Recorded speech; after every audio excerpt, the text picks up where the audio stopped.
बिंदु संयुक्तं नित्यं ध्यायन्ति योगिनः कामदं मोक्षदं चैव ओंकाराय नमो नमः। सदाशिवसमारम्भा व्यासशङ्करमध्यमा अस्मदाचार्यपर्यन्तां वन्दे गुरुपरम्पराम्। शङ्करं शङ्कराचार्यं केशवं बादरायणं सूत्रभाष्यकृतौ वन्दे भगवन्तौ पुनः पुनः। ध्यानमूलं गुरोर्मूर्तिः पूजामूलं गुरोः पदम् मंत्रमूलं गुरुर्वाक्यं मोक्षमूलं गुरुकृपा। हरि ओम्। ॐ भद्रं कर्णेभिः शृणुयाम देवाः भद्रं पश्येमाक्षभिर्यजत्राः स्थिरैरङ्गैः स्तुष्टुवागुंसस्तनूभिः व्यशेम देवहितं यदायुः। स्वस्ति न इन्द्रो वृद्धश्रवाः स्वस्ति नः पूषा विश्ववेदाः स्वस्ति नस्तार्क्ष्यो अरिष्टनेमि स्वस्ति नो बृहस्पतिर्ददातु। ॐ शान्ति शान्ति शान्तिः। ॐ भद्रं कर्णेभिः शृणुयाम देवाः भद्रं पश्येमाक्षभिर्यजत्राः स्थिरैरङ्गैः स्तुष्टुवागुंसस्तनूभिः व्यशेम देवहितं यदायुः। स्वस्ति न इन्द्रो वृद्धश्रवाः स्वस्ति नः पूषा विश्ववेदाः स्वस्ति नस्तार्क्ष्यो अरिष्टनेमिः स्वस्ति नो बृहस्पतिर्दधातु। ओम शांति शांति शांति। समस्त जन कल्याणे निरतं करुणामयं नमामि चिन्मयं देवं सद्गुरुं ब्रह्मविद्वरं సద్గురుం బ్రహ్మవిద్వరం. సృష్టి అంతా కూడా అన్నీ కూడా ఆ పరమ పురుషుడి నుంచే ఉద్భవించేయి అన్నటువంటి విషయాన్ని మనం చర్చించుకుంటున్నాం. సో నిన్న ఈ ఇంద్రియాలు కూడా అంటే ఈ ఇంద్రియములు అన్నీ కూడాను ఆ పరమాత్మ నుంచే ఉద్భవించేయి ఉత్పన్నమయ్యేయి అని చెప్పుకుంటూ 8వ మంత్రం చదువుకుంటున్నాం మనం. అందులో సప్త ప్రాణాహ అంటే ప్రాణాహ అంటే ఇంద్రియములు అని చెప్పుకున్నాం. ప్రభవంతి తస్మాత్ సప్త అర్చిషః ఈ 7 దీప్తయః అంటే కాంతికరణాలు వాటి గురించి చెప్పుకున్నాం.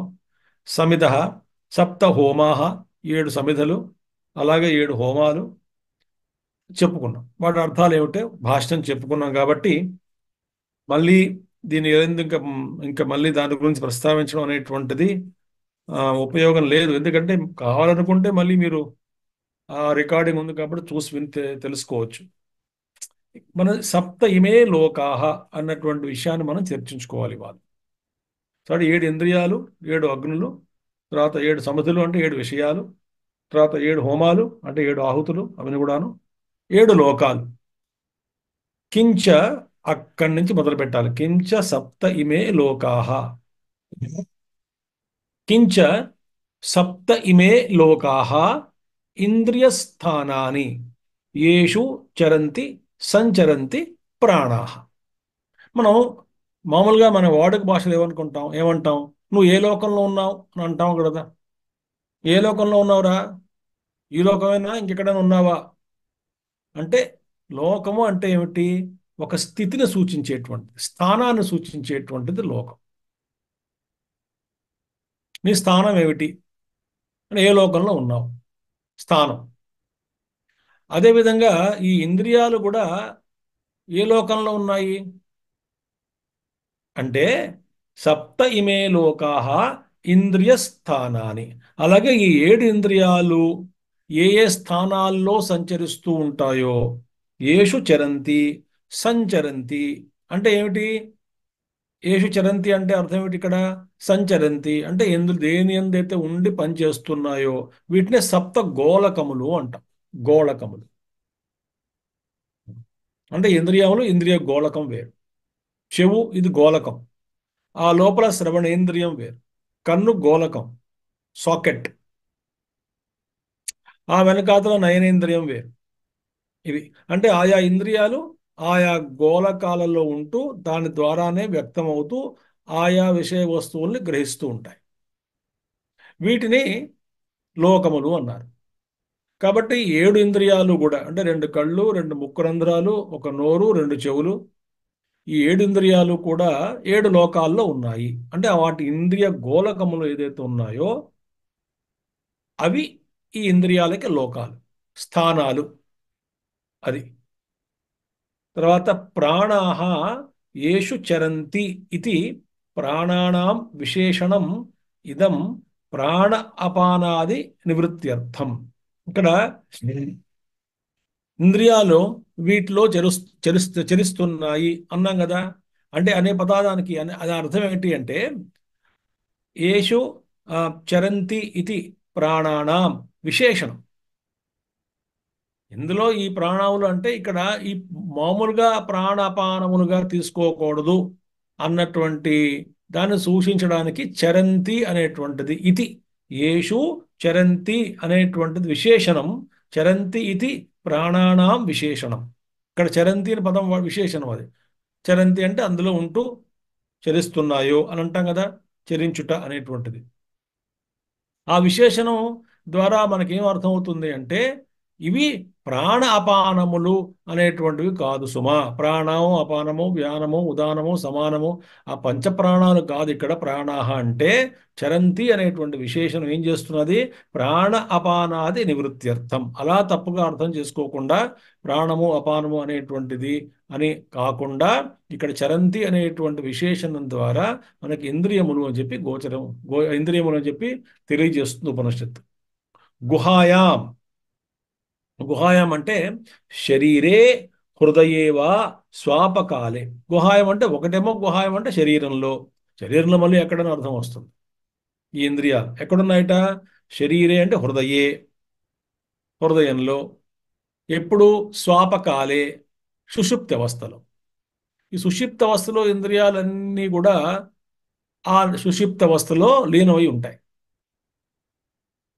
హృదయం అంటే గుహాయాం అంటే శరీరం అని అర్థం. హృదయం అంటే హృదయేవా అంటే మనసు, ఆ హృదయంలో ఇవన్నీ కూడా నివృత్తి చెందుతాయి. సూక్ష్మంగా స్వప్న అవస్థలో ఇంద్రియాలు సూక్ష్మంగా పనిచేస్తాయి. జాగ్రత్త అవస్థలో ఇంద్రియాలు పనిచేస్తున్నాయి. సుషుప్తి అవస్థలో అంటే డీప్ స్లీప్ స్టేట్, అందులో ఇంద్రియాలు ఏమవుతున్నాయి? పూర్తిగా అందులో లయమయ్యాయి. అక్కడ మనసు లేదు, ఇంద్రియాలు లేవు. దృశ్య అభావం అని చెప్తుంది శాస్త్రం. స్వప్నావస్థలో దృశ్య అభావం అంటే దృశ్యం అనేటువంటి అక్కడ ఏమీ లేదు. టెక్నికల్ టర్మ్స్ వేరేగా ఉంటాయి వేదాంతంలో. మనం మామూలుగా కాకుండా ఈ వేదాంతానికి భాష్యం మీద భాష్యం అని చెప్పుకున్నాం కదా. అలాంటి శాస్త్రాలు నిగూఢమైన శాస్త్ర పరిభాష కనుక మనం అర్థం చేసుకుంటే ఆ పరిభాషలో కొద్ది వేరుగా ఉంటుంది. అంటే మనకు డీప్గా ఉంటుంది అందులో. ఉపనిషత్ పరిభాషలో కొన్ని విషయాల్లో దృశ్య అభావం అంటే అక్కడ దృశ్యం ఏమీ లేదు. సుషిప్త అవస్థ అంటే దృశ్య అభావం అని చెప్పారు. అక్కడ ఏమీ లేదండి, దృశ్యం లేదు అక్కడ. అంటే ఇవన్నీ ఇంద్రియాలు అన్నీ కూడా పూర్తిగా స్వాపకాలే షేరతే. షేరతే అంటే నిద్రిస్తున్నాయి, లీనమయ్యాయి. నిద్రించుట షేరతే. ఇది గుహాశయా. ఆశయ అక్కడ ఉన్నాయని అర్థం. ఆశయ గుహాయాం శరీరే హృదయే వా స్వేపకేలే షేరతే ఇది గుహాశయా. షేరతే ఆశయా, గుహ ఆశయా లోపల ఉన్నాయని అర్థం. విలీనమయ్యాయి, తాత్కాలికంగా విలీనమయ్యాయి. ఎందులో? హృదయంలో. ఎప్పుడు? సుషుప్తి అవస్థలో. తర్వాత గుహాయాం నిహితాహ. గుహాయాం. నిహితాహ అంటే ఏమిటి? స్థాపితాహ, స్థాపించబడ్డాయి. ఎప్పుడు? ఎవరు? ధాత్ర, ఆ సృష్టికర్త ద్వారా. ధాత్ర థర్డ్ కేస్ అంటే ఆయన ద్వారా, అంటే ఆ సృష్టికర్త ద్వారా స్థాపిత ధాత్ర సప్త సప్త ప్రతి ప్రాణి భేదం. అంటే ప్రతి ప్రాణికి కూడాను ఈ 7 చొప్పున ఈ 7 ఇంద్రియాలు కూడా ఆ సృష్టికర్త చేతే స్థాపింపబడ్డాయి అని అర్థం. ఇవన్నీ కూడా ఆ నిద్రావస్థలు, ఇవన్నీ కూడా ఇంద్రియాలు, ఆ గోళకాలు, ఆ 7 ఇంద్రియాలు ఆ 7 గోళకాలు నిద్రావస్థలు అన్నీ కూడా లీనమవడం, మళ్ళీ ఆ స్వప్నావస్థలోను జాగ్రత్త అవస్థలోను పనిచేయడం అనేటువంటివన్నీ కూడా వాటి స్థానాలను కల్పించి ఆ ఇంద్రియాలు, ఇంద్రియ దేవతలు ఉన్నారు, వాళ్ళందరికీ కూడా ఆదేశం ఇచ్చి ఇది నానే మీ మీ మీ యొక్క పనులు ఇవి, మీ స్థానాలు ఇవి అని ఆదేశించడం జరిగింది. ఎవరి ద్వారా? ఈశ్వరుడు. ఆ ఆదేశం ద్వారా, ఆయన ద్వారానే ఇవన్నీ కూడా, ఆ ఇంద్రియాలన్నీ కూడా ఆయా గోళకాల్లోనూ ఆయా పనులు చేస్తూ స్థాపింపబడ్డాయని అర్థం. ప్రతి ప్రాణి భేదం, ప్రతి ప్రాణికి కూడా 7 ఉన్నాయి. ఇది అంటే మొత్తం కూడా ఇంద్రియ సృష్టి కూడా ఆయన నుంచే వచ్చింది. ఆయనే దీనికి నియామకుడు, ఆ పురుషుడే అని చెప్పుకున్నాం. యానిచ ఆత్మయాజినాం విదుషాం కర్మాణి కర్మఫలాని చ అవిదుషాం కర్మాణి తత్సాధనాని కర్మఫలాని చ సర్వం చ ఏతత్ పరస్మాదేవ పురుషాత్ సర్వజ్ఞాత్ ప్రసూతం ఇది ప్రకరణార్థ. అంటే ఇక్కడ ఏమిటి? యాని ఏవేవైతే ఆత్మయాజినాం విదుషాం, ఆత్మయాజులైనటువంటి జ్ఞానులు, విదుషాం అంటే పండితులు, జ్ఞానులు, విద్వత్ ఉన్నటువంటి వాళ్ళు. విద్వత్ ఉన్న వాడు ఎలా తయారయ్యాడు? ఆత్మయాజిగా మారాడు. ఆత్మయాజి మనకి కొంచెం మళ్ళీ కొటేషన్ కింద వివేక్ మొట్టమొదట్లోనే వస్తుంది. జంతూనాం నరజన్మ దుర్లభమత పుంస్త్వం తతో విప్రత తస్మాద్వైరిక ధర్మ మార్గపరత విద్వత్వమస్మాత్ పరం ఆత్మానాత్మ వివేచనం స్వనుభవో బ్రహ్మాత్మనా సంస్థితి ముక్తిర్నో శత జన్మ కోటి సుకృతై పుణ్యైర్వినా లభ్యతే. అక్కడ ఒక క్రమం చెప్పారు. ముందు నరజనం దుర్లభం, అందులో పుంసత్వం అంటే మ్యాన్లీనెస్, మనిషిగా జీవించడం అనుకోండి ఉదాహరణకి. తతో విప్రత్వం, తస్మాత్ వైదిక ధర్మ మార్గపరత. విప్రత్వం అంటే కొంచెం జ్ఞానం సంపాదించిన ఆ వైదిక మార్గం నడవడం, తర్వాత పండితుడిగా అవడం, విద్వానుడు అవడం. విద్వత్వం అస్మాత్ పరం. అక్కడ ఈ విద్వాను వచ్చాడు కదా, విద్వత్ అంటే జ్ఞానం సంపాదించినటువంటి వాడు. ఆ విద్వానుడు ఏం చేస్తున్నాడు? ఆత్మ అనాత్మ వివేచనం చేస్తూ, ఇంకా అది అదొక మెట్టు. విద్వత్తును ప్రతి ఒక్కడు చేయడు, కానీ బాగా జ్ఞానం సంపాదించాడు. ఆ తర్వాత ఎప్పుడో ఇంకా దీన్ని నేను ఉపయోగిస్తాను, ఈ ఆత్మజ్ఞానాన్ని ఉపయోగించుకుంటానని ఆ ఆత్మ అనాత్మ వివేచనం చేస్తాడు. ఆ చేసుకుంటూ వచ్చిన తర్వాత ఆత్మానాత్మ వివేచనం, విద్వత్వం అస్మాత్ పరం, ఆత్మానాత్మ వివేచనం, దెన్ స్వనుభవ, ఆ తర్వాత ఆత్మానుభూతి. ఇక్కడ ఆత్మ అనాత్మ వివేచనం జరిగిన తర్వాత ఆ అనుభవంలోకి వచ్చే లోపల ఈ చిన్న ఒక సాధన చేస్తాడు సాధకుడు లోపల, వాళ్ళనే ఆత్మయాజి అన్నారు. ఈ మధ్యలో వచ్చేటువంటి వాడు ఆత్మయాజి అంటే ఎవరు అంటే బ్రహ్మయజ్ఞం అని వస్తుంది. మొదట్లో మనకు 4వ అధ్యాయాలు చెప్పుకున్నాం, గీతలో చెప్పుకున్నాం అంటే అదే చెప్పబడుతుంది. అక్కడ 12 యజ్ఞాలు ఇవ్వడంలో ముందు బ్రహ్మయజ్ఞం చెప్తారు. బ్రహ్మయజ్ఞం అంటే ఏమిటి? నిరంతరం కూడా అహంకారాన్ని ఆ బ్రహ్మాగ్నౌ, ఆ బ్రహ్మము అనేటువంటి అగ్నిలో ఆహుతి చేయడం అనేటువంటిది, అది కూడా అది బ్రహ్మయజ్ఞం అయింది. అంటే consistently and constantly denying our selves as a lower entity as ego and offering that ego unto the fire of Brahman is called బ్రహ్మయజ్ఞం. అక్కడ ఆ బ్రహ్మయజ్ఞాన్నే విద్వానులైనటువంటి వాళ్ళు ఆత్మయాజులుగా మారుతారు. ఆత్మయాజి అంటే ఏమిటి? ఈ అహంకారాన్ని త్యాగం చేయడం. అంటే ఎప్పుడప్పుడు అహంకారం ఉదయిస్తూ ఉంటుంది, ప్రస్ఫుటంగా కనబడుతున్నప్పుడల్లా ఇది నేను కాదు సుమా అని చెప్పి ఈ అహంకారాన్ని ఆ బ్రహ్మము అనేటువంటి అగ్నిలో ఆహుతి చేయడం అనేటువంటిది యజ్ఞం. నిత్యాగ్నిహోత్రులు ఎవరైతే ఉన్నారో వాళ్ళు ఆత్మయాజులు. ఇక్కడ ఆత్మయాజి అంటే యాజి అంటే యజ్ఞం చేసేటువంటి వాడు. ఇక్కడ ఆత్మ కోసం యజ్ఞం చేసేవాడు అనుకోవచ్చు, లేదా తన లోయర్ ఆత్మ ఏదైతే ఉందో అహంకారం అనేటువంటి ఆత్మనే ఆహుతిగా ఇస్తున్నాడు అనేటువంటి భావన కూడా తెచ్చుకోవచ్చు. ఈ విద్వానులు అయినటువంటి ఆత్మయాజులు వాళ్ళు చేసేటువంటి కర్మలు, ఆ కర్మఫలాలు అంటే ఏమిటి? ఈ ఆత్మయాజులు ఎలా ఉంటారు? ఈ సమస్తమైన ఇప్పుడు శరీరం ఉన్నంత వరకు కూడా కర్మ తప్పదు. నహి కశ్చిత్ క్షణమపి జాతు తిష్టతి అకర్మకృత్. అది సరిపోయింది కదా. అంటే శరీరం ఉన్నంత వరకు కూడా కర్మ చేయక తప్పదు. కాబట్టి ఈ కర్మలన్నీ ఎలా ఏ దృష్టితో చేస్తాడు?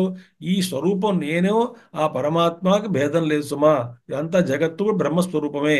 ఇటువంటి జ్ఞానంతో, అహంకారంతో కాకుండా ఈ జ్ఞానంతో ఎవరైతే పని చేస్తారో, లోక సంగ్రహమేవాపి సంపశ్యన్ కర్తుమర్హసి, ఆ లోక సంగ్రహం కోసం చేసేటువంటి పనులు ఎవరైతే ఉంటారో అక్కడ అహంకారం లేదు, వాళ్ళు చేసేటువంటి ప్రేమతో చేస్తారు, కర్తృత్వం లేదు అక్కడ. అలాగ ఉన్నటువంటి వాళ్ళు, ఈ మొత్తం సమస్తం కూడా బ్రహ్మమయమే అని చూస్తున్నటువంటి వాళ్ళు, అలాంటి వాళ్ళని ఈ ఆత్మయాజులు అన్నారు. సో వాళ్ళ కర్మలు, కర్మాని, వాళ్ళ కలిగేటువంటి ఫలితాలు ఎక్కడి నుంచి వచ్చాయి? అక్కడి నుంచే వచ్చాయి. ఆ ఆ పరమ పురుషుడి నుంచే ఉద్భవించాయి ఇవన్నీ కూడా. తర్వాత అలాగే అవిదుషాం, అజ్ఞాని యొక్క కర్మలు, తత్సాధనాని, ఆ కర్మకి సంబంధించినటువంటి సాధనాలు, తద్వారా వచ్చేటువంటి ఫలితాలు, కర్మ ఫలాని చ సర్వం చ, అన్నీ కూడా ఏతత్ పరస్మాదేవ పురుషాత్ సర్వజ్ఞాత ప్రసూతం ప్రకరణార్థ. అది ఈ ప్రకరణం యొక్క మొత్తం యొక్క అర్థం ఏంటి అంటే, అంతా కూడా ఆయన నుంచి వచ్చినటువంటిది అని అర్థం. అంతా కూడా ఆ పరమాత్మ నుంచి, ఆ పురుషుడి నుంచి ఉద్భవించాయి. కర్మ, కర్మ సాధనలు, తర్వాత ఆ వచ్చే ఫలితాలు, ఈశ్వరుడే ఫలితాలు ఇస్తాడు కాబట్టి. ఎందుకంటే కర్మ జడం కాబట్టి, కర్మ తజ్జడం, కర్మ కిం పరం, కర్మ తజ్జడం. కాబట్టి కర్తూరాజ్ఞయా ప్రాప్యతే ఫలం, రమణ మహర్షి ఉపదేశిస్తారు. కాబట్టి ఆయన ఆజ్ఞ వల్లనే వస్తాయి ఫలితాలు. కాబట్టి అంతా కూడా ఆయన దగ్గర నుంచే వచ్చింది, అన్నీ ఆయన నుంచే ఉద్భవించాయి అనేటువంటిదే ఈ ప్రకరణం యొక్క అర్థము అని చెప్పారు. ఇక తర్వాత 9వ మంత్రం. అతః సముద్రా గిరయశ్చ సర్వే అస్మాత్ స్యందంతే సింధవః సర్వరూపాః అతశ్చ సర్వా ఓషధయో రసశ్చ येनैष भूतैः तिष्ठते ह्यन्तरात्मा अतः समुद्रा गिरयश्च सर्वे अस्मात् स्यन्दन्ते सिन्धवः सर्वरूपाः अतश्च सर्वा ओषधयो रसश्च येनैष भूतैः तिष्ठते ह्यन्तरात्मा. ఇంకా అక్కడి నుంచి అతః సముద్రాః, అతః అంటే ఆ పురుషాత్, మన ఆ అపురుషాత్ కాదు, ఆ పురుషుడి నుంచే అని అర్థం. అతః పురుషాత్, పురుషాత్ సముద్రాః సర్వే క్షారాద్యాః, ఈ సముద్రం అన్నీ కూడా ఆయన నుంచే వచ్చాయి. క్షారము అంటే ఉప్పు, ఉప్పు సముద్రము మొదలైనవి అన్నారు ఇక్కడ శంకరాచార్య వారు. మొదలైనవి ఏమిటండి, మనకి భూమి మీద సముద్రం, ఆ, అన్ని ఉప్పు సముద్రాలే కదా. సముద్రము, ఉప్పు సముద్రాలు మొదలైనవి అన్నారు ఏమిటి అంటే, మన దృష్టి ఎప్పుడు కూడా కేవలం ఈ భూమి తోటే పరిమితం అయిపోయింది, ఈ లోకానికి పరిమితమైన దృష్టే. మనం ఈ లోకంలో చూస్తూ ఈ ఈ ఈ అనుభవాలు ఏం కలుగుతున్నాయో దీని ద్వారానే ఈ ప్రపంచం మొత్తాన్ని కూడా మనం మెజర్ చేయడానికి కొలవడానికి ప్రయత్నం చేస్తాం. ఇది మన మూర్ఖత్వం. అది మన అనుభవాల్ని చూసి చూడండి, మన అనుభవాల్ని దృష్టి ద్వారానే ప్రపంచాన్ని, ఇతరుల అనుభవాల్ని మనం ఎలాగైతే విశ్లేషించడం చేస్తున్నామో, ఎలాగైతే కొలవడం మొదలు పెడుతున్నామో, కొలబద్ధంగా మన అనుభవాలే కొలబద్ధంగా మార్చుకొని బతుకుతాం జీవితంలో. దౌర్భాగ్యం చూడండి, అది పరమ దౌర్భాగ్యం. కాబట్టి ఇక్కడ చాలా సముద్రాలు ఉన్నాయి, సప్త సముద్రాలు ఉన్నాయి. క్షారాద్య అంటే మనకు భూమి మీద ఉన్న సముద్రాలు, ఉప్పు సముద్రాలు. మరి మిగతా ఆరో చెప్తాను, శాస్త్రాలు ఉన్నాయి. మొదటిది లవణ సముద్రం, అంటే ఉప్పు సముద్రం. ఎక్కడుందండి? భూలోకంలో. మనకి అనుభవంలోకి వచ్చినటువంటి సముద్రం ఇది ఒకటే. రెండవది, వేరే లోకాల్లో ఉన్నాయి ఇవన్నీ కూడాను, శాస్త్ర ప్రమాణం కదా. ఇక్షు సముద్రం ఉందిటండి. ఇక్షు సముద్రం అంటే చెరకు రసం సముద్రం ఉంది ఎక్కడో. చెరకు రసం సముద్రం ఏ లోకంలో ఉందో ఉంది. మనకి ఈ సృష్టి చాలా రహస్యాలతో కూడుకుని ఉన్నటువంటి సూక్ష్మ సృష్టి, స్థూల సృష్టి. ఇంకా మనం ఇప్పుడు వాటి గురించి ప్రస్తావన చేయడానికి సమయం లేదు, ఇప్పుడు అనవసరం కూడాను. కానీ ఇన్ని ఇన్ని పొరలు పొరలుగా, పొరలు పొరలుగా ఉన్నాయి సృష్టి అంతా కూడా.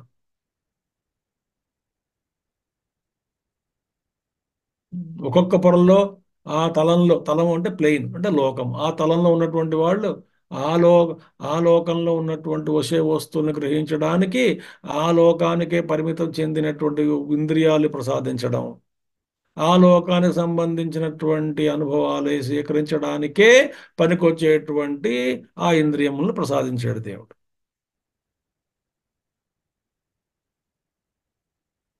అంతే, మనం ఎంత కొట్టుకున్నా ఇవే కనబడతాయి. రెండవది ఇక్షు సముద్రం అంటే చెరకు రసం. మూడవది సురా సముద్రం. బాగా తాగుబోతులు, తాగే అలవాటు ఉన్నటువంటి వాళ్ళు చూసుకుంటే అబ్బా ఎంత బాగుందో అనుకుంటారు. సురా సముద్రం, సురాపానం అంతా అక్కడ సముద్రమే, అంతా కూడా మత్తు మత్తుగా ఎక్కుతుంది అనమాట అది. సురా సముద్రం ఉంది ఎక్కడో. మూడైపోయా. తర్వాత ఘృత సముద్రం అంటే సర్పిస్ సముద్రం అంటాం, లేదా ఓషన్ ఆఫ్ ఘీ, నెయ్యి, నెయ్యి సముద్రం. అంతా నెయ్యే, చాలా ప్యూర్ ఘీ అయి ఉంటుంది అది చక్కగాను. అదొకటి. ఐదవది క్షీర సముద్రం, మనం విన్నాంగా, క్షీరసాగర శయన అని అంటాం కదా, పాట కూడా ఉంది కదా.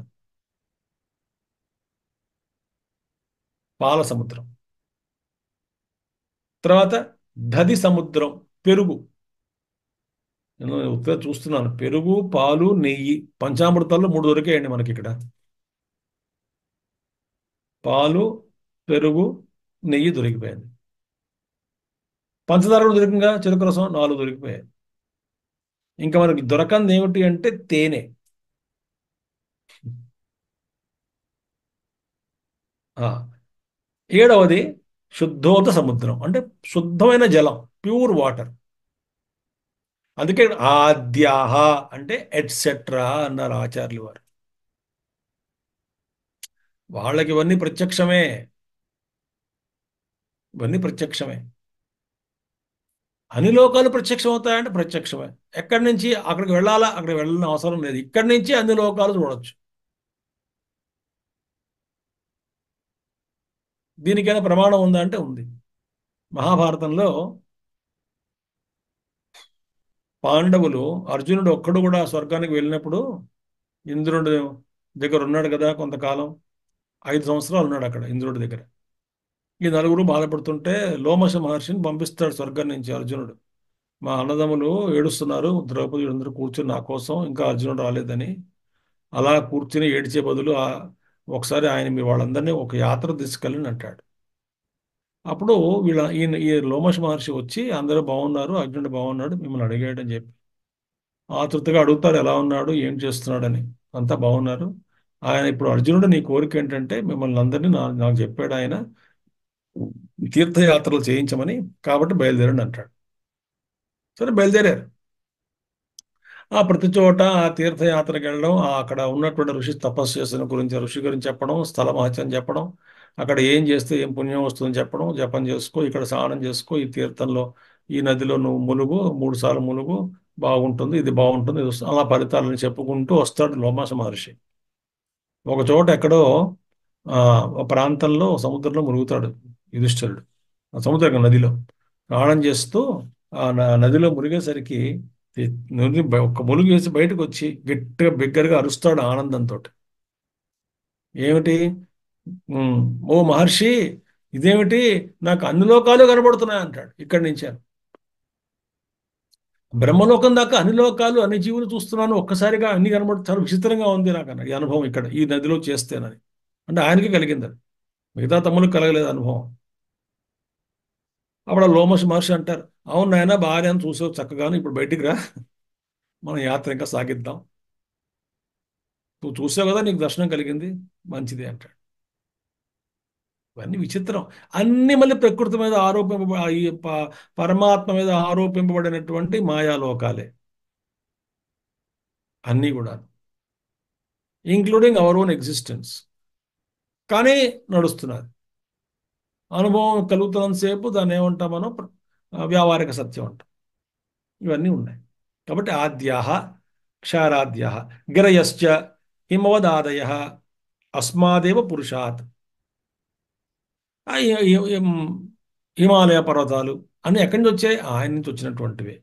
కొండలు, పర్వతాలు సర్వే స్యందంతే స్రవంతి గంగాద్యాహ. మళ్ళీ అన్నీ కూడా అక్కడి నుంచి ఆ పురుషుడి నుంచే ప్రవహిస్తున్నటువంటి అన్ని నదులు పుట్టాయి.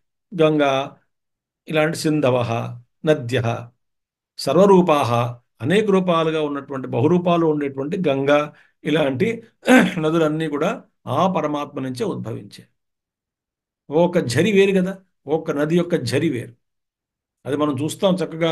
ఈ త్రివేణి సంగమం దగ్గరికి వెళ్తే అక్కడ మూడు సరస్వతి అంతర్య వాహినిగా ఉంటుంది, కనబడదు. కానీ రెండు రంగులు చూడొచ్చు, గంగా యమున రెండు రంగులు చూడొచ్చు మనం. అది కనబడుతుంది, ఇది యమున, ఇది గంగా, సుస్పష్టంగా కనిపిస్తుంది మనకి. ఆ రంగు వేరు, ఈ రంగు వేరు. అక్కడికి వెళ్ళిన వాళ్ళు కనుక్కుంటా వెళ్ళిన వాళ్ళకి తెలుస్తుంది ఈ విషయం. తర్వాత సర్వ ఓషధయో వ్రీహియవాద్యాహ. ఓషధులు, ఓషధులు, వ్రీహి, యవం అంటే బార్లీ, ప్యాడీ అంటే అన్నము, ధాన్యాలు అన్నీ కూడా మళ్ళీ అక్కడి నుంచి వచ్చినటువంటివి. ఇవన్నీ కూడా అంటే భౌతిక సృష్టి కూడా ఆయనలోంచి వచ్చిందని చెప్తున్నారు.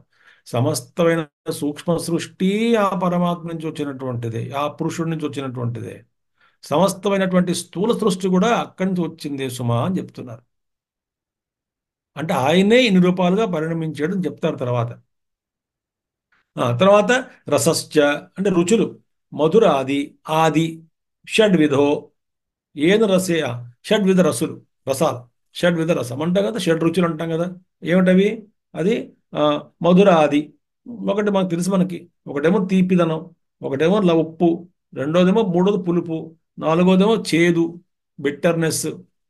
అలాగే ఆ, పంజెంట్, ఆ తర్వాత ఘాటు, ఆరో వగరు. ఇవన్నీ కూడాను, అన్నీ కూడా ఆయన నుంచి వచ్చినటువంటివే ఈ ఆరు రకాల రుచులు. కానీ జాగ్రత్త చెప్తారు చూడండి, ఇక్కడ ఏమంటున్నారు. ఏన రసేన భూతై పంచభి స్థూలై పరివేష్టిత.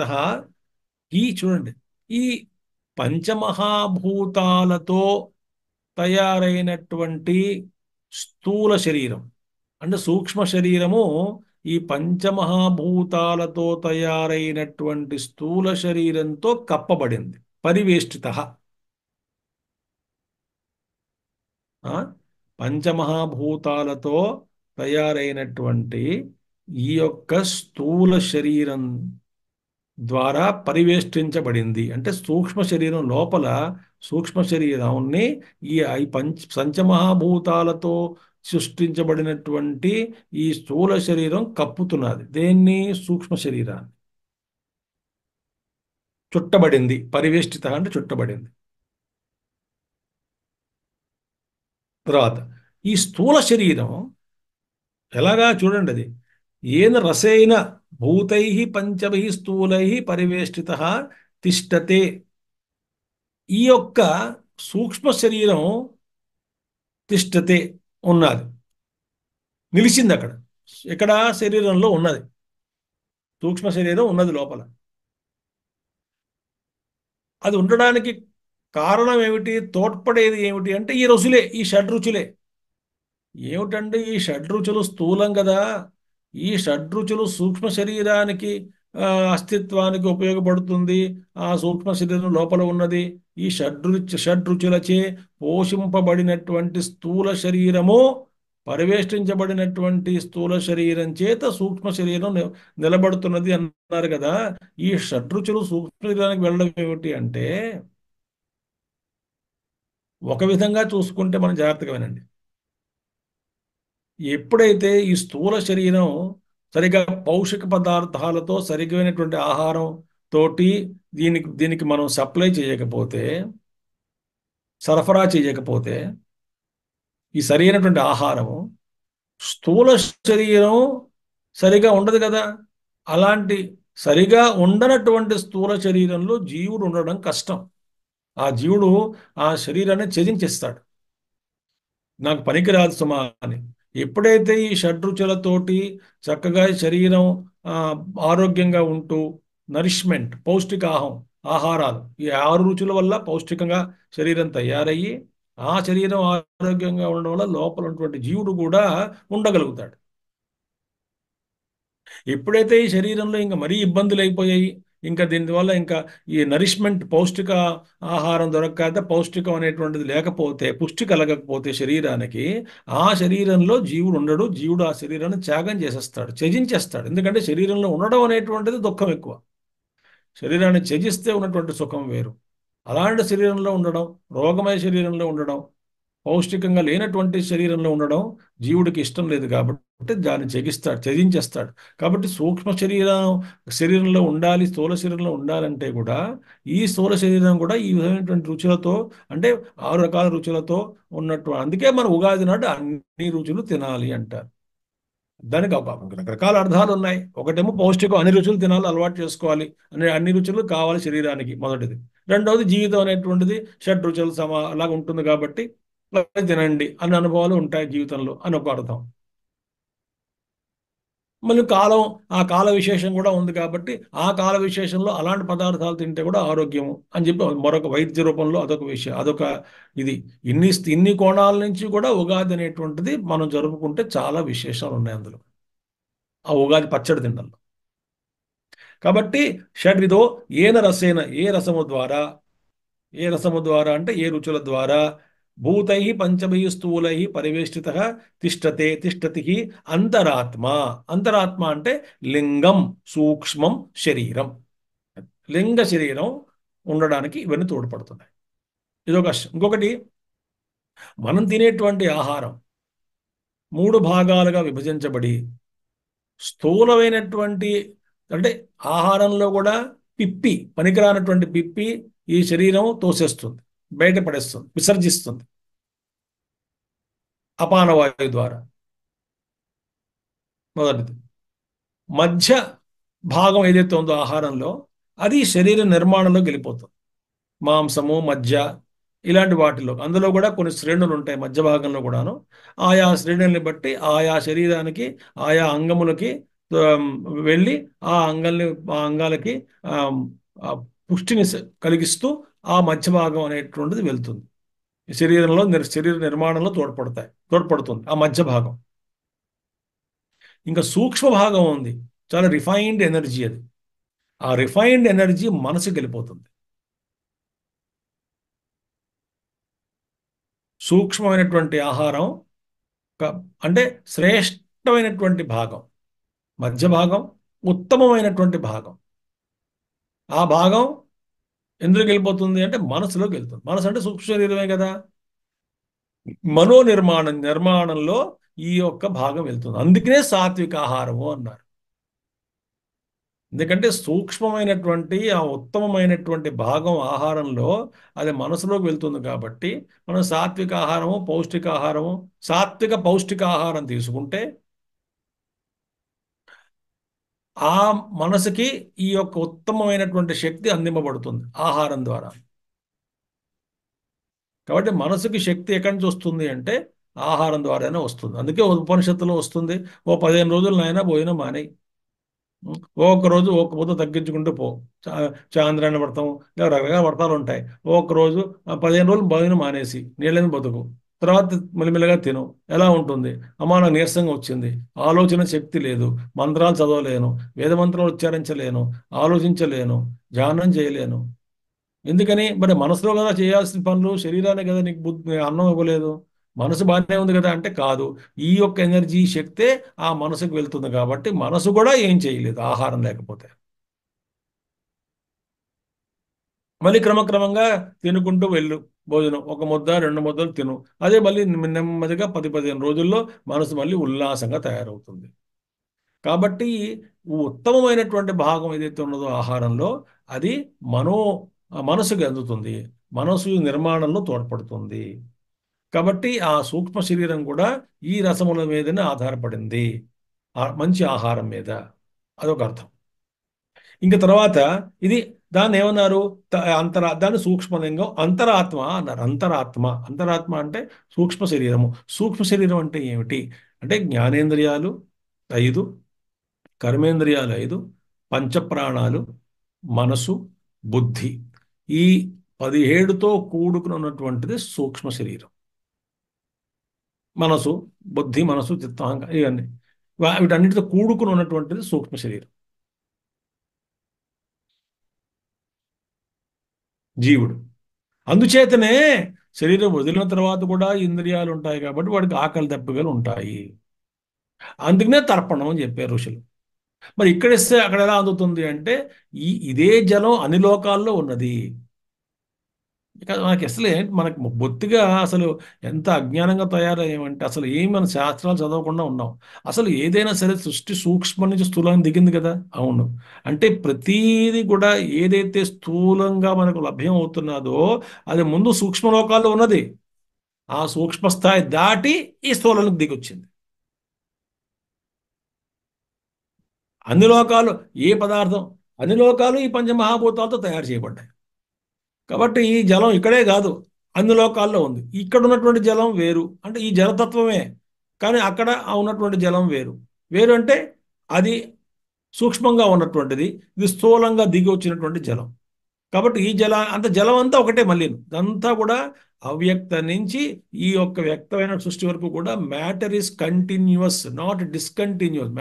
పదార్థంలో ఒక ముక్కలుగా లేదు, ఒక రేంజ్, మొత్తం రేంజ్ అంతా కూడా ప్రకృతి అంతా కూడా.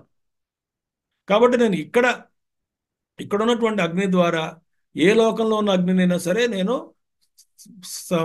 అంటది సంబంధం పెట్టుకోగలను. ఏ అగ్నితోటైనా సరే సంపర్కం కలిగించుకోగలను. ఇక్కడ ఉన్నటువంటి జలం ద్వారా ఏ లోకంలో ఉన్నటువంటి జలతత్వం అయినా సరే నేను దాని ద్వారా ఆ జలతత్వం ద్వారా వాళ్ళకి ఏ అనుభవాలు అందించాలో అందించగలను. చాలా సైంటిఫిక్ అండి మన రిలీజియన్ అంతా కూడా. మన సాంప్రదాయ రిలీజియన్ అంటే మన సంపద, ఆర్ష సంస్కృతి, సనాతన ధర్మం చాలా గొప్పది, చాలా సూక్ష్మమైనటువంటిది, చాలా నిగూఢమైనటువంటిది, రోగ రహస్యాలతో కూడుకుని ఉన్నటువంటిది అంతా కూడా. ఆ ఇక్కడ తర్పణ వదిలితే ఆ చచ్చిపోయిన వాడికి అందుతుందా? ఇంతకనే అందుకనే పోను మనం గుడ్డివాళ్ళం. పోనీ కళ్ళు తెరిచి చూడగలమా అంటే జ్ఞాననేత్రం చూసి నేర్చుకోగలమా అంటే అది ఆ సామర్థ్యం మనకు లేదు. పోనీ పెద్దవాళ్ళు చెప్తున్నారు వింటున్నావా అంటే అసలు వినం. నా అనుభవం వస్తే కానీ వినం. అనుభవం తెచ్చుకోవడానికి సామర్థ్యం లేదు. నష్టం ఎవరికి? మనకే కదా. ఇవన్నీ స్పష్టంగా అర్థమైతే మనకి ఏ అందుకనే అగ్నికి జాత వేదసుడు కాబట్టి అగ్ని సాక్షికి అంత ఇంపార్టెంట్ ఇచ్చారు. ఎందుకని అగ్ని ఇక్కడ ఉన్నాడు, అన్ని లోకాల్లో వ్యాపించున్నాడు కాబట్టి. సాక్షి ఎవడుండొచ్చు అండి? ఈ లోకంలో చేస్తే వేరే లోకంలో ఎవరో అడుగుతారు అనుకోండి ఏం చేసామని. ఆ లోకానికి వెళ్ళిన తర్వాత సాక్షి ఉండాలి కదా. ఆ సాక్షి ఇక్కడ ఉండాలి, అక్కడ ఉండాలి. అలాంటి వాడే సాక్షి ఉండగలడు. కానీ ఇక్కడ సాక్షి నేను వెళ్ళిపోయిన తర్వాత ఇక్కడ సాక్షి అక్కడ లేడు అనుకోండి, అక్కడ నాకు సాక్షిని చెప్పేవాడు ఎవడు? కాబట్టి అగ్ని అనేటువంటి వాడు సర్వవ్యాపి కాబట్టి, జాతవేదసుడు కాబట్టి, లోకం అన్ని లోకాలు వ్యాపించున్నాడు కాబట్టి అగ్నిని నేను తలుచుకుని అగ్ని సాక్షిగా చెప్పానంటే ఈ అగ్ని అక్కడ పలుకుతాడు సాక్షిగా మనకి ఏ లోకానికి వెళ్ళినా కూడా. సూక్ష్మ శరీరం ఉంది, గతి ఉంది, అన్నీ ఉన్నాయి. ఇప్పుడు నాకు అర్థమైందా మనకి ఎందుకు ఆర్ష సాంప్రదాయం, సనాతన ధర్మం ఎందుకు పాటించాలో? అర్థమైతే మంచిదే. ఇక్కడ అంతరాత్మ, ఇవన్నీ సూక్ష్మ శరీరంలో అన్నీ ఉన్నాయి కదా, అవి అంతరాత్మ జీవుడు అయ్యాడు. ఆ జీవుడు అంతరాత్మను ఎందుకు అన్నారట? అంతరం అంటే మధ్యలో ఉన్నటువంటి అంతరాలే. అంతరాలే అంటే మధ్యలో, శరీరస్య ఆత్మనశ్చ అంతరాలే. ఈ శరీరంలో స్థూల శరీరానికి ఆ పైన ఉన్నటువంటి ఆత్మకి మధ్యలో ఉన్నాడు కాబట్టి వీడిని అంతరాత్మ అన్నారు. అంతరాత్మ అంటే అంతరాత్మ అంటే మధ్యలో ఉన్నటువంటి ఆత్మ. ఆత్మవద్ వర్తత ఇది అంతరాత్మ. ఆత్మలాగానే ఉంది కాబట్టి, అంటే ఆత్మలాగా ఉందంటే ఏమిటంటే శుద్ధమైనటువంటి ఆత్మ. ఇది ఇది ప్రతిబింబం, జీవుడు ప్రతిబింబం. ఆత్మలాగే ఉందంటే ఏమిటి? ఆ శుద్ధ ఆత్మలో ఎటువంటి లక్షణాలు ఉన్నాయో అదే లక్షణాలు ఈ యొక్క రిఫ్లెక్టెడ్ కాన్షియస్నెస్, ఆభాస చైతన్యం కూడా ఉన్నాయి. ఆభాస చైతన్య లక్షణాలు కూడా ఆ లక్షణాలే, కానీ అది పూర్ణము, ఇది అసంపూర్ణము. ఇందులో కొన్ని లిమిటేషన్స్ ఉన్నాయి.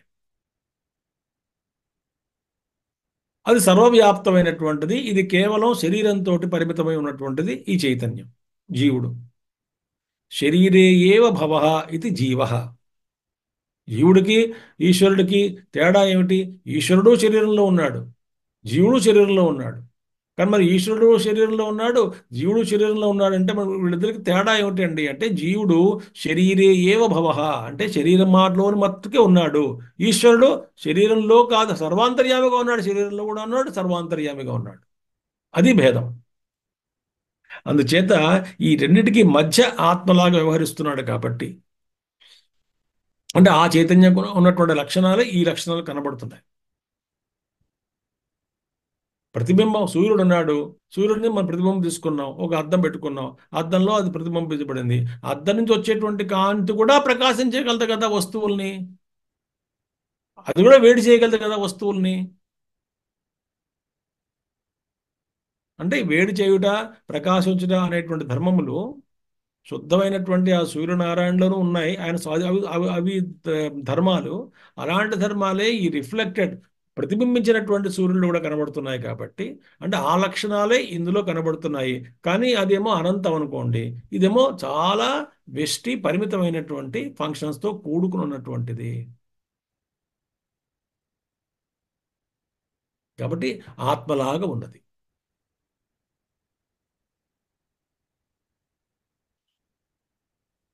సరిపోయింది కదా. ఏవం ఇప్పుడు బ్రహ్మకు జగత్తుకు భేదం లేదు.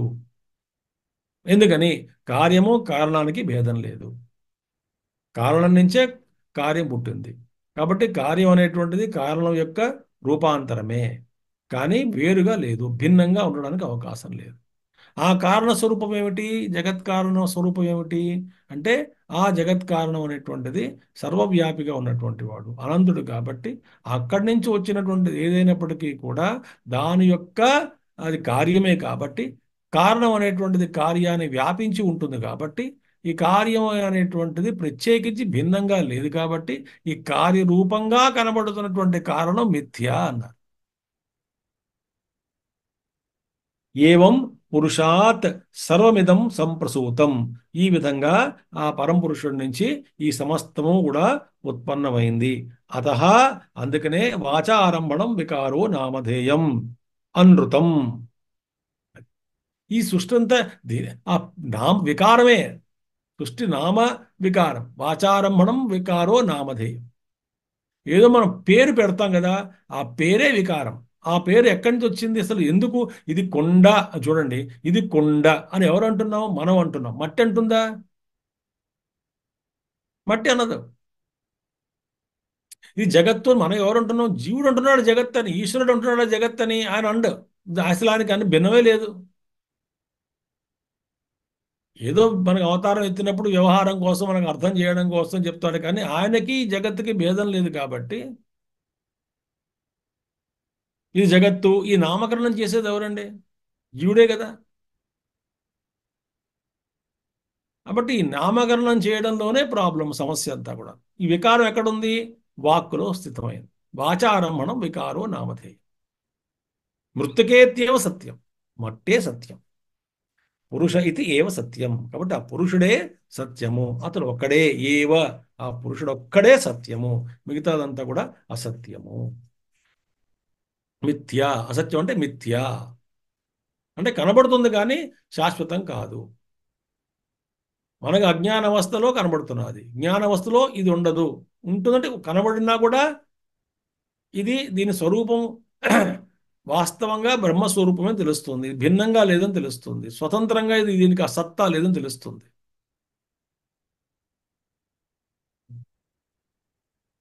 ఆఖరి మంత్రం ఇవాళ పూర్తి చేసుకుందాం. పురుష ఏవేదం విశ్వం కర్మ తపో బ్రహ్మ పరామృతం ఏతద్యో వేద నిహితం గుహాయాం సో విద్యా గ్రంథిం వికరతి ఇహ సౌమ్య. పురుష ఏవేదం విశ్వం కర్మ తపో బ్రహ్మ పరామృతం ఏతద్యో వేద నిహితం గుహాయాం సహ అవిద్యా గ్రంథిం వికరతి ఇహ సౌమ్య. ఓ సౌమ్యుడా, పురుష ఏవ ఇదం విశ్వం సర్వం. ఈ విశ్వమంతా కూడా పురుషుడే. పురుషాత్, అందుకనే కంకర్ కంకర్ మే శంకర్ హై. శివేతర పదార్థమే లేదు సృష్టిలో, అంతా శివమయమే, అంతా విష్ణుమయమే. అంతా పరబ్రహ్మమయమే.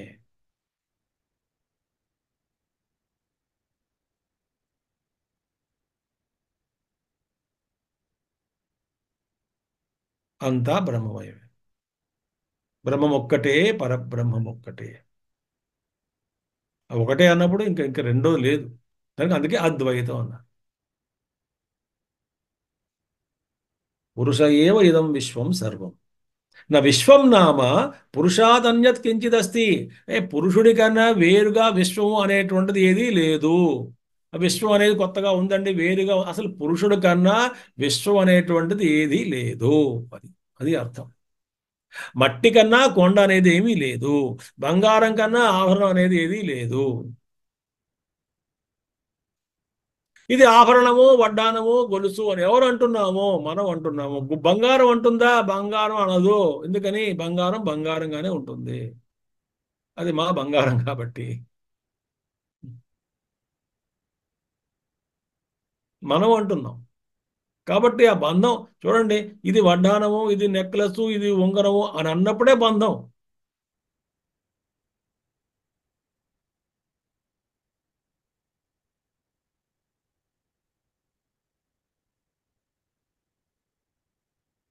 ఈ నామరూపాలు ఇచ్చాం. ఆ నామం పెట్టి రూపానికి నామం పెట్టాం. నామం అంటే పేరు నామం పెట్టామంటే ఆ, పేరు పెట్టాం. ఆ పేరు పెట్టిన తర్వాత ఆ పేరుతో ఉపయోగం, ఆ ఉపయోగం పట్ల మోహము. కాబట్టి ఆ బంగారు తత్వం నుంచి ఆ నామరూపాన్ని మనం వేరుగా చూస్తూ, దాన్ని మనం ఉపయోగించేటువంటిగా చూసుకుంటూ, ఆ ఉపయోగానికి వస్తే ఉపయోగిస్తూ, అలాంటిది మళ్ళీ ఇంకెవరి దగ్గరన్నా ఉంటే వాడి దగ్గరికి ఎందుకు ఉంది, నాకే ఉండాలి కదా అని అనుకోవడం. దీని మీద ఇంకా వాడికన్నా ఎక్కువ ఉంటే మనకన్నా వాడి ఎందుకు ద్వేషం, ఈర్ష్య, అసూయ, పగ, ఈ నానా గందరగోళం, చెత్త చెదారం మొత్తం కూడా ఈ విశ్వం అంతా కూడా మొదలైంది. సంసారం అంతా కూడా అక్కడి నుంచి మొదలవుతుంది. భేద దృష్టితో మొదలైంది.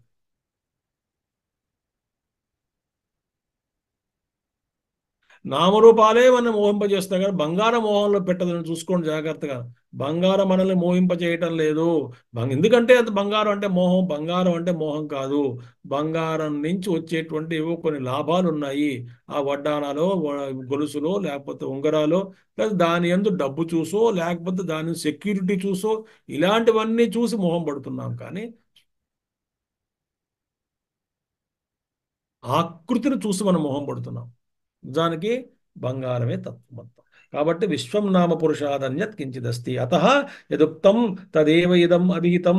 ఏదైతే ముందు చెప్పబడిందో కస్మిన్ భగవో విజ్ఞాతే సర్వమిదం విజ్ఞాతం భవతి, ఏది తెలుసుకుంటే అన్ని తెలియబడతాయో అన్నటువంటి దానికి ఇక్కడ జవాబు చెబుతున్నారు.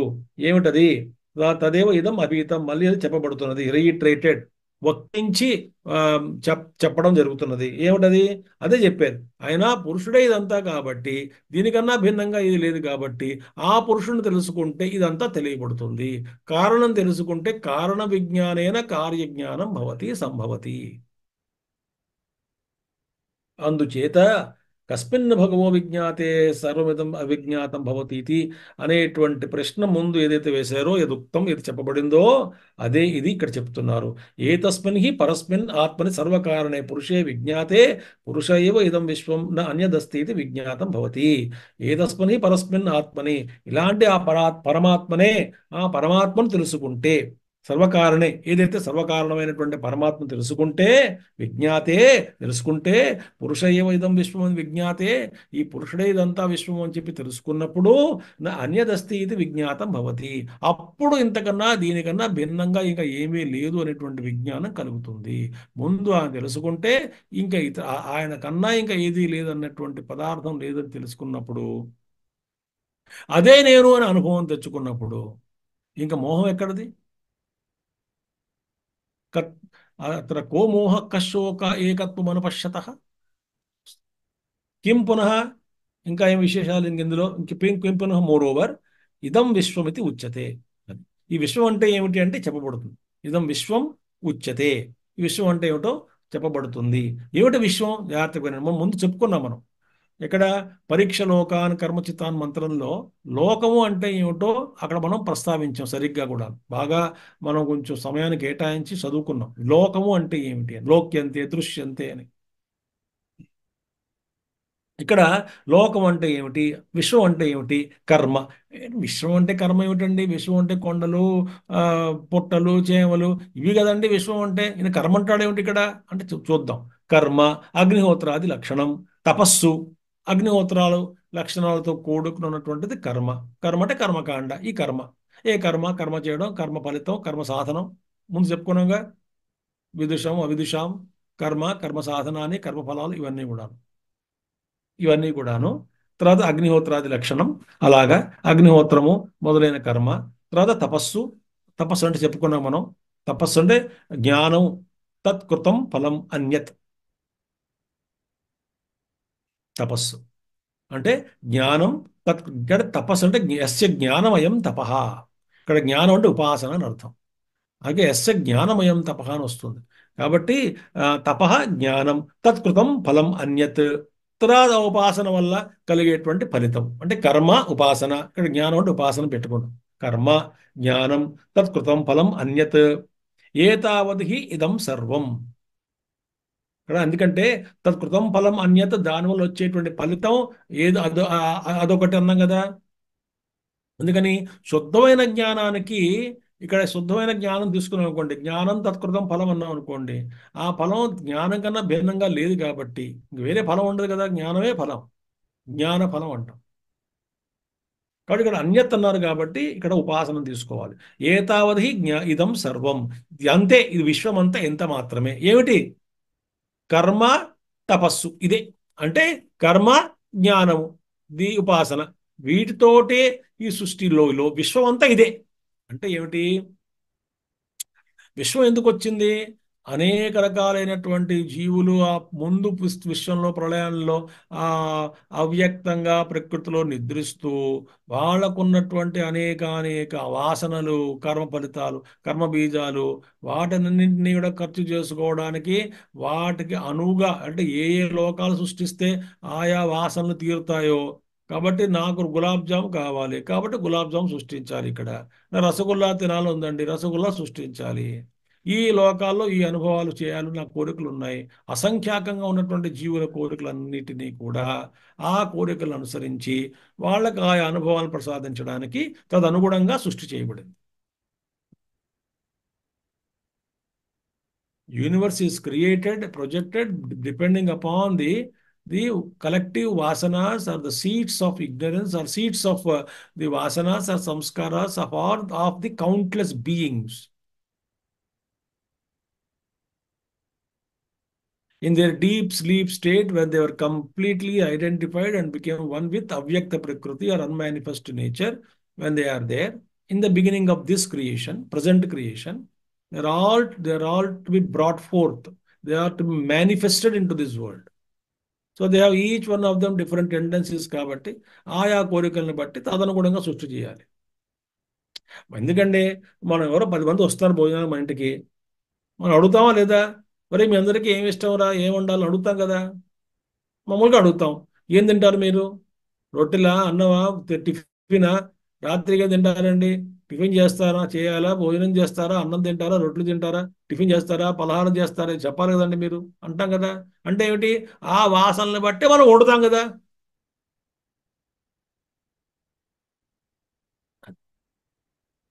హోటల్ ఉంది, ఆ హోటల్ వెజిటేరియన్ హోటల్ అనుకున్నాం. ఆ వెజిటేరియన్ హోటల్లో అన్ని పదార్థాలు పెట్టాడు, పెద్ద లిస్ట్ పెట్టాడు. అంటే ఏమిటవి? ఇవన్నీ మా దగ్గర దొరుకుతాయి. అంటే అవన్నీ తినాలి అని కోరికలు ఉన్నటువంటి కలిగినటువంటి వాళ్ళందరూ కూడా హోటల్ అనేటువంటి లోకానికి వెళ్తారు. ఎందుకని? ఆ లోకానికి వెళ్ళి, హోటల్ అనే లోకానికి వెళ్ళి వాళ్ళకి కావాల్సిన పదార్థాలు అక్కడ ఉపలభ్యంగా ఉన్నాయి కాబట్టి, లభ్యం అవుతున్నాయి కాబట్టి, వాడు ఇడ్లీ తినాలన్నప్పుడు, దోశ తినాలన్నప్పుడు, మసాలా దోశ తినాలన్నప్పుడు వాడు ఆర్డర్ ఇచ్చుకుని తింటాడు, వెళ్ళిపోతాడు. అంటే అదొక లోకం అయింది. ఆ లోకం ఎందుకు సృష్టించబడింది అంటే అలాంటి కా వస్తువులు తినాలి అనేటువంటి కోరికలు ఉన్నాయి కాబట్టి, ఆ కోరికలు ఉన్నాయి, ఆ తీర్చడానికి ఆ లోకం సృష్టించబడింది. కాబట్టి అన్ని లోకాలు అంటే ఏమిటి? కర్మ, తపస్సు, వీటి వల్లే. కాబట్టి ఏతావది ఇదం సర్వం. విశ్వమంతా ఎంత మాత్రమే సుమా. కర్మే కర్మే కర్మ యొక్క వ్యక్తమై విశ్వమంతా కూడా.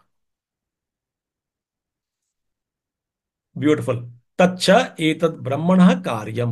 ఇదంతా కూడా ఏమిటి అంటే ఆ బ్రహ్మ యొక్క కార్యమే. అంటే ఆ బ్రహ్మ నుండి ఉత్పన్నమైనటువంటిదే. ఉం? తస్మాత్ సర్వం బ్రహ్మ.